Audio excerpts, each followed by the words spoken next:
How powerful was the papacy in the Middle Ages? Imagine a single figure who could influence kings, command armies, and shape the entire religious life of Europe.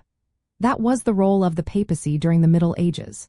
The Pope was not just a spiritual leader but also a major political force. He led the Christian Church and claimed authority over all Christians, which gave him a unique kind of power. The Pope controlled the Papal States in Italy, a territory he ruled like a king. This meant he could make laws, collect taxes, and defend his land from enemies. His influence stretched far beyond Italy, reaching into the courts of kings and emperors across Europe. During the 11th century, the power of the Pope grew even more. When Pope Leo III crowned Charlemagne as Roman Emperor in the year 800, he set a key precedent. No emperor in Western Europe could be crowned without the Pope's approval. This gave popes leverage over the most powerful rulers of the time. But the real turning point came with Pope Gregory VII in the late 1100s. He issued a document called the Dictatus Papae, which claimed the Pope had authority over all bishops and church officials. Gregory also believed he could remove or excommunicate rulers who disobeyed him. Gregory VII's actions led to the Investiture controversy, a long fight with the Holy Roman Emperor. They clashed over who had the right to appoint church officials. The Pope wanted to control church appointments, while the Emperor wanted to do so himself. After nearly 50 years of conflict, the Pope came out on top. This victory made the papacy more independent from secular rulers. Pope Urban II took the power even further by launching the First Crusade in 1195. He called on European knights to fight for Jerusalem and the Holy Land.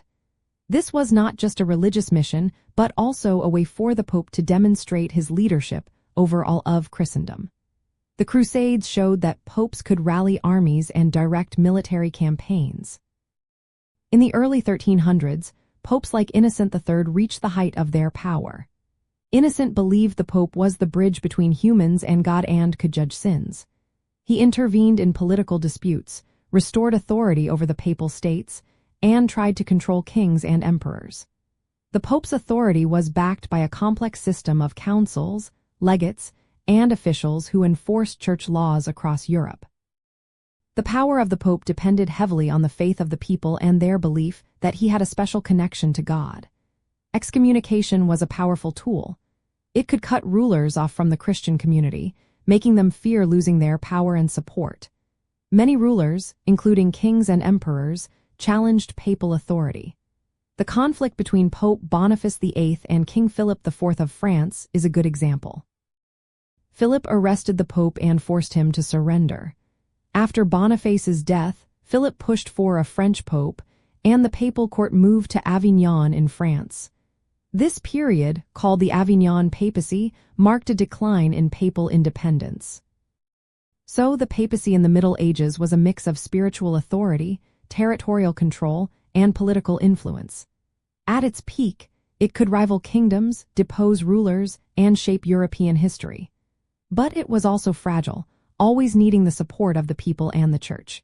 Its power was vast but never absolute, especially as kings and emperors grew more confident in challenging the Pope's authority.